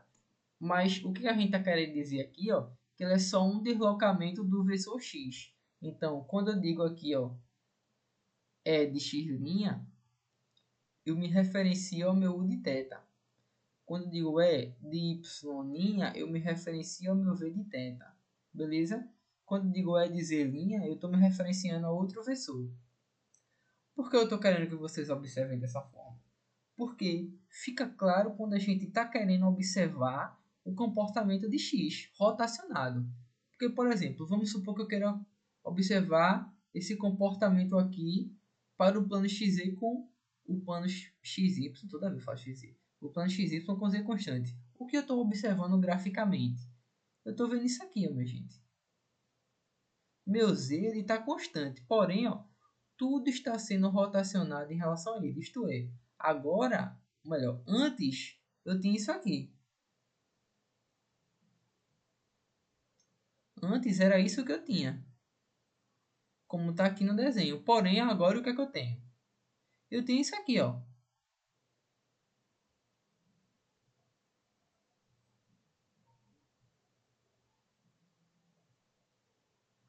É isso que eu tenho agora. Então, indiretamente, eu tenho um vetor aqui, que é o que vocês chamam de u de θ. Mas isso aqui é só um... O meu é de x' na nova posição. E isso aqui, ó, é o meu v de θ. Ou meu é de y na nova posição. Tá? É só uma forma de eu descrever de maneira diferente. Vocês se confundem nisso direto, não sei porquê. Mas tá aí. Tá bom? Então não fica muito confuso não. É só uma outra forma de denotar se eu quiser. Mas eu vou trabalhar com o de θ e v de θ, senão vocês ficam todos perdidos. Então vamos lá agora. E eu sei que é normal ficar perdido, tá, gente? Dinâmica é uma matéria difícil. Eu não tô menosprezando nada, não. Porque às vezes pode parecer que eu tô menosprezando. Tá? Então, não é isso não, minha intenção não, tá? Pra depois vocês não me interpretarem mal. O objetivo não é esse. Então vamos dar continuidade aqui. O que está acontecendo com o meu plano XY? Vou fazer um esboço. Fazer um esboço do meu plano. Tá aqui meu X, tá aqui meu Y na nova posição. Aqui meu ponto zero. Para quem não está observando, o meu Z está constante, então eu só vejo a ponta da flecha, partindo do pressuposto que isso aqui é uma seta. Então isso aqui é meu eixo Z. Beleza, vamos lá. Descreva aqui um vetor posição. Um vetor posição que eu vou denotar de preto mesmo. Calma, calma. Tá certo. Um vetor posição aqui até meu ponto P, que é o meu rosinho. Massa. O que é que eu tenho aqui? Eu tenho o seguinte. Se eu decompor esse meu sistema em x e y, eu consigo obter as minhas componentes de P em termos de x e em termos de y, como vocês já estão cientes disso há muito tempo. Porém, eu quero observar meu comportamento do meu versor U de θ e meu comportamento de V de θ. Por quê? Porque eu não quero observar só meu ponto em P, porque eu sei que meu ponto P é da x e y, que ele vai ser justamente um componente ρ multiplicado pelo vetor U de θ. Ou, de forma geral, né, meu componente ρ pela rotação em R de θ. Mas eu quero que vocês prestem atenção nisso aqui, porque lembram quando eu apliquei o meu método, né, para descobrir como é que vai ficar a direção do vetor? Eu quero que vocês prestem atenção de uma outra forma. Por quê? Porque eu posso descrever dessa maneira aqui, ó. Se eu rotaciono em um ângulo θ,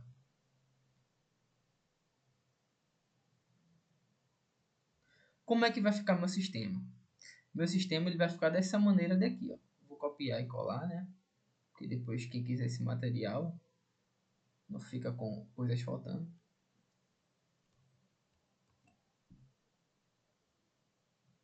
Não, não é isso não.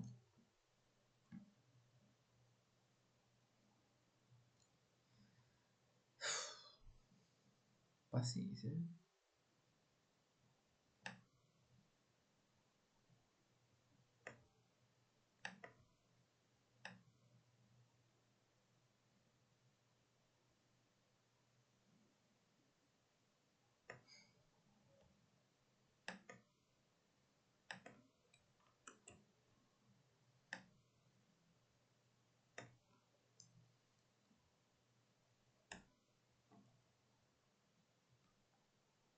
que acontece aqui com o meu sistema na realidade? O que acontece é basicamente isso aqui, ó. Vou pegar isso aqui. E eu tenho o meu novo sistema que ele vai estar nesta direção aqui agora.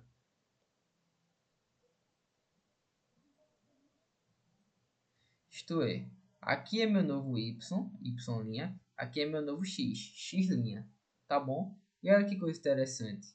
O meu x' e meu y' é o que vão determinar justamente os meus versores, o de θ e v de θ. Então, o que acontece se eu projetar meu y' em y e projetar meu y em x?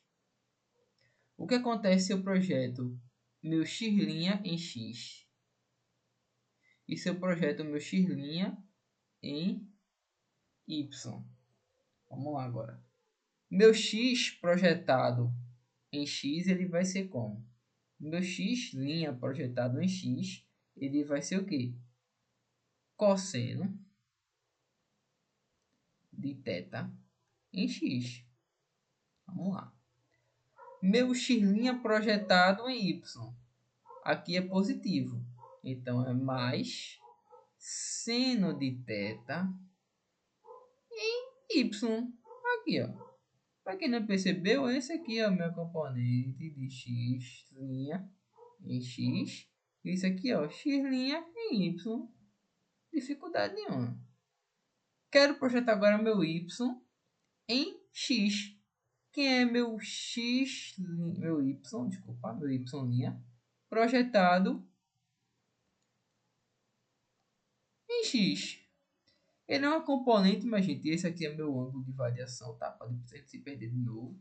Meu θ, ele vai justamente estar numa relação de quê? De menos seno. Meu y', ele é igual a menos seno de θ na direção de quem? De x. E mais, ó, cosseno, que é a componente aqui, ó. Essa minha componente aqui, meu y' em y, é cosseno de θ em y. Dificuldade nenhuma. Isso aqui é o que a gente chama de θ. Isso aqui é o que a gente chama de v de θ. Isso aqui é uma outra maneira, fora aquele meu método que ninguém gostou muito, da gente encontrar, ó, quem é meu u de θ e v de θ. Tá? Então é só uma rotação do meu plano, minha gente. Para quem não percebeu isso, é só rotação de uma base. Tá? Vocês ficam decorando as coisas, mas tem que prestar atenção. Que às vezes vai ter impacto. Então, como eu descrevo isso em forma de rotação? Eu descrevo dessa forma aqui, ó. R de θ é igual a o meu componente U de θ, a minha componente V de θ e minha componente E dizer que não mudou. Isto é, a minha rotação, descrever em forma de rotação, é meu cosseno de θ na direção de I, ou X, seno de θ na direção de J, ou Y, e zero na direção de Z. Por quê? Porque o XZ está parado. Meu V, vou botar aqui, U, para depois ninguém se perder. Meu U é menos seno de θ na direção. Meu V é menos seno de θ na direção de I, cosseno de θ na direção de J, zero em Z. E meu EZ, que ele não mudou, ele é zero em X e em Y, porque ele não rotacionou. E ele ainda continua assumindo seu valor, é Z. Ou melhor, vou botar aqui só 1.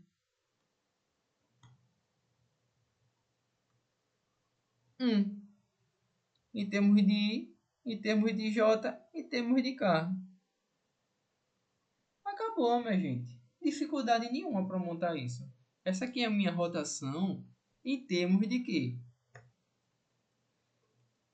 Em termos da rotação do plano XY com Z constante. Então, se meu Z é constante, essa é a minha matriz de rotação.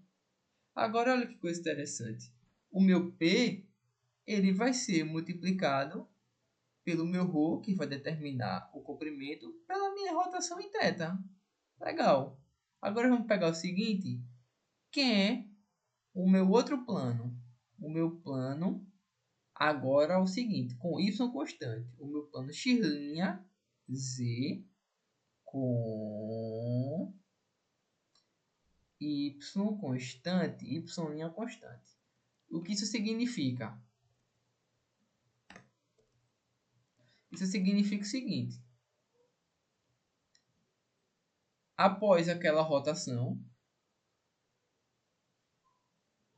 esse agora aqui é meu plano x',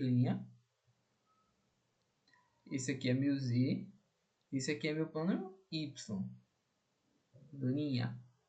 Antigamente era assim. Aqui era o y, aqui era o x. Essa foi a rotação em θ que a gente realizou. Porém, agora o que é que eu quero? Eu não quero mais isso. Eu quero agora manter y' constante e rotacionar em torno dele. O que acontece? Eu vou ter agora uma rotação desse meu plano aqui, ó, zy'. Então, respectivamente, eu vou obter uma rotação desse termo.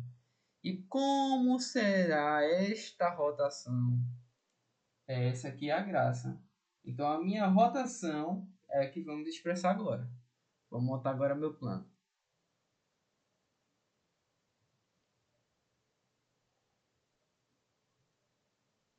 Esse aqui vai ser meu plano Z. E esse aqui vai ser meu plano X. Perfeito. Vamos montar agora a minha rotação. X'. O que acontece se eu fizer a rotação? Isso aqui vai acontecer. O meu plano Z ele vai se deslocar mais para frente em φ.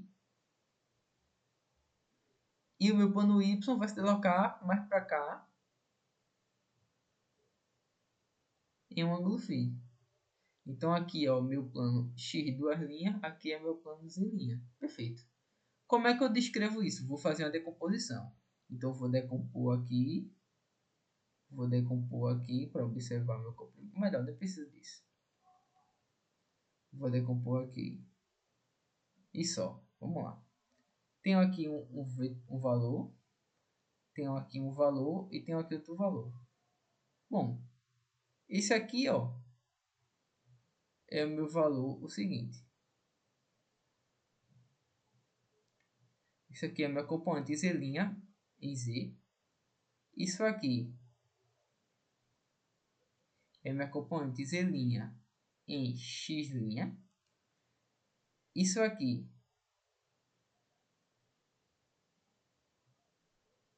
é minha componente x duas linhas em x'. E isso aqui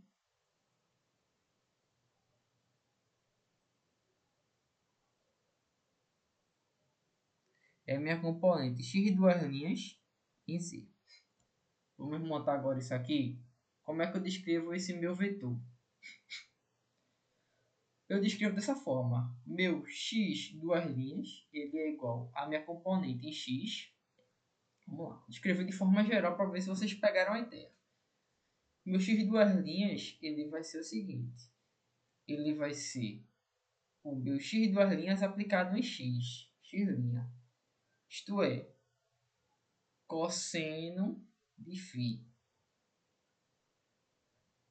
na direção de x. Não tem nada na direção de y, porque y é constante. Então, mais 0 y'. Eu vou botar 0 porque eu quero montar a matriz de rotação. Que vocês prestem atenção. Mas, faz o seguinte agora.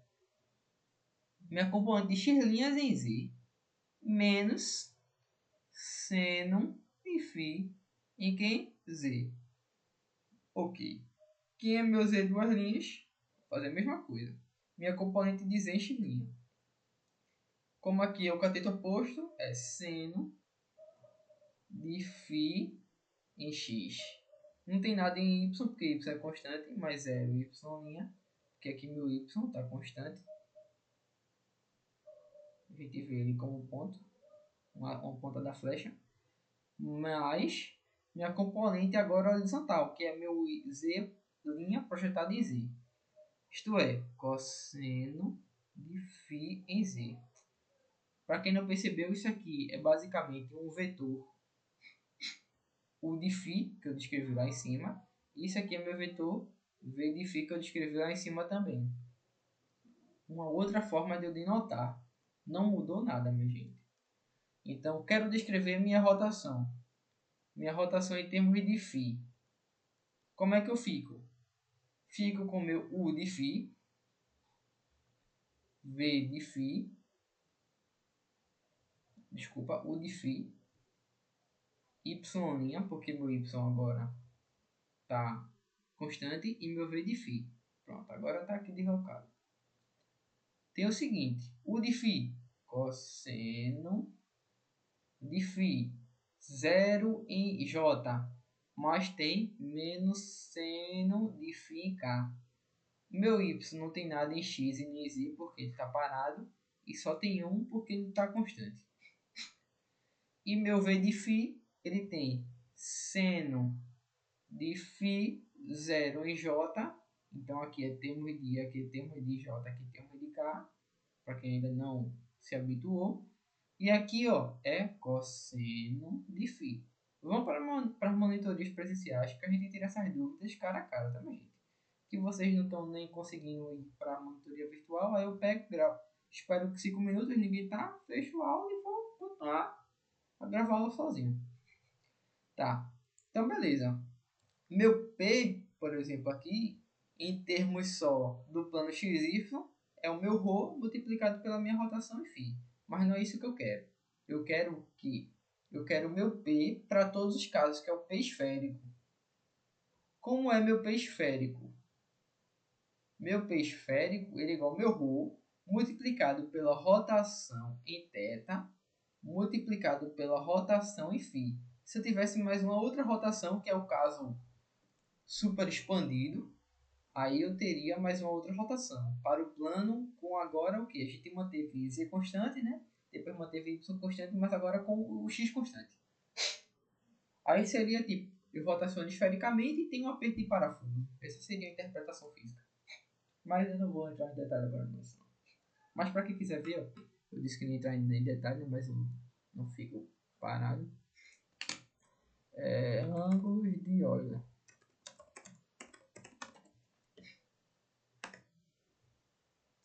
Tá, basicamente isso aqui que eu estou dizendo. Uma rotação. Deixa eu ver se está gravando, né? Eu disse que ia ser bem curtinho a aula, né? Tô vendo. Tá. Aqui, ó, rotação, plano XY, depois uma rotação com Y constante, depois uma outra. Tá vendo? É basicamente isso que eu descrevi. É só você parar para ficar ligado. Rotação aqui, ó, caso esférico, depois aperta de parafuso. Aperta de parafuso é só o final, quando ele dá esse giro aqui, ó. Pronto. Esse é o caso tridimensional, que é os ângulos de Euler. Aí tem a rotação para o plano ali que a gente criou, né? Para o plano de θ, que é o XY. A rotação que eu criei agora e etc. É porque essa matriz aqui utilizou como transformação linear. Não gosto de escrever dessa forma. Vamos lá. Beleza, estou dando continuidade, né? Como é que fica essa rotação aqui para a gente explicar, para finalizar logo, né? Que a sala já está se estendendo mais do que eu queria.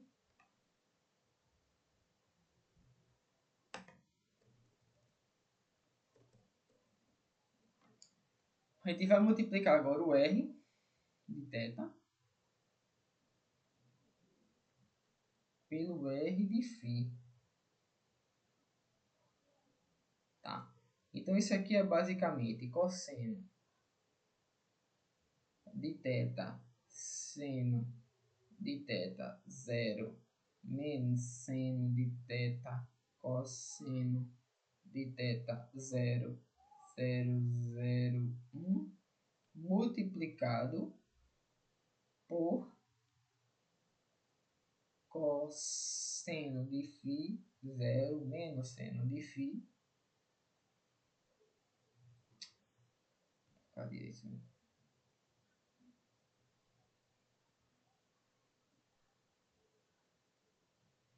0, 1, 0 seno de φ 0 cosseno de φ. Deixa eu ver se é tudo ok. Ok. Então, realizando um cálculo, o que a gente vai obter aqui, ó, primeiro isso por isso, depois isso por isso, isso por isso. Então, vamos obter aqui, ó, cosseno de θ cosseno de φ. Aqui a gente vai obter mais zero, depois a gente vai obter mais zero. Então, esse é o primeiro termo.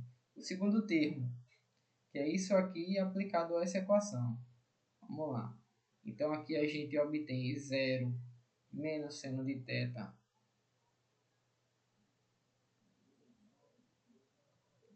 e zero. E no outro termo, porque aqui é uma 3 por 3, para quem não percebeu, uma 3 por 3, aqui é uma 3 por 3 e o resultado é uma 3 por 3.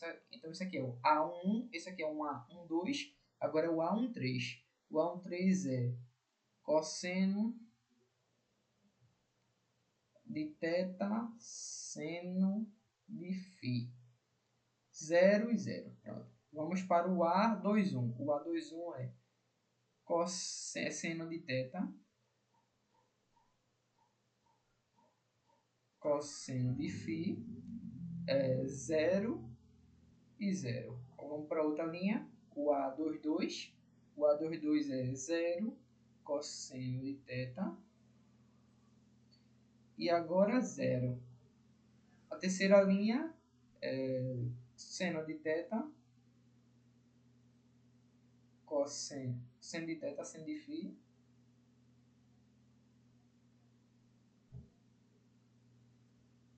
Seno de θ seno de φ, 0 e 0. Vamos para o A31, 0, 0 e menos seno de φ. Vamos para o outro aqui. Aqui eu tenho 0, 0 e 0. E vamos para o outro, eu tenho 0, 0 e cosseno de φ. Pronto. Essa aqui é minha matriz de rotação total. Se eu multiplico isso aqui pelo ρ, eu obtenho toda a minha componente aqui, ó, do meu vetor P em x, y, z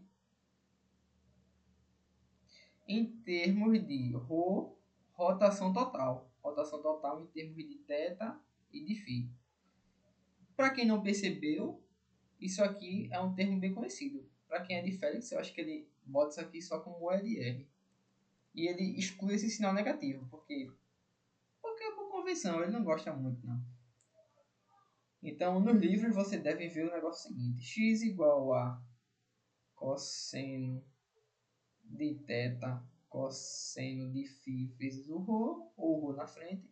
Y igual a ρ seno de θ cosseno de φ. E z igual, ele tira o menos, por algum motivo que eu não sei, mais seno de φ. Tá bom? É assim que vocês devem ver no livro um caso simplificado do esférico. Está aqui a prova. Acabei de provar para vocês a rotação esférica. Pronto. Então, para todos os ângulos θ, eu tenho um caso esférico. Posso descrever uma calota, posso descrever uma esfera completa, posso descrever uma circunferência se eu deixo φ como zero. Então, não faz diferença nenhuma aqui. Já dei toda a ideia aqui. Então, como eu posso provar que o caso esférico é verdadeiro e respeita o caso polar? Porque se eu tenho φ como zero, eu só tenho uma coordenada polar. Então, ó, se cosseno de φ0 é o φ, então cosseno de 0 é 1. 1, 0, não tem φ. 0, 0, 1. Voltei para o caso polar. Cosseno, seno 0. Aqui tem o menos, né? Menos seno de θ cosseno de θ 0. Aqui é 0, 0, 1. Perfeito. Corresponde. Provado. E com isso a gente encerra a aula hoje, dia 25. Beleza, galera? Deixa eu agora voltar aqui para as minhas anotações.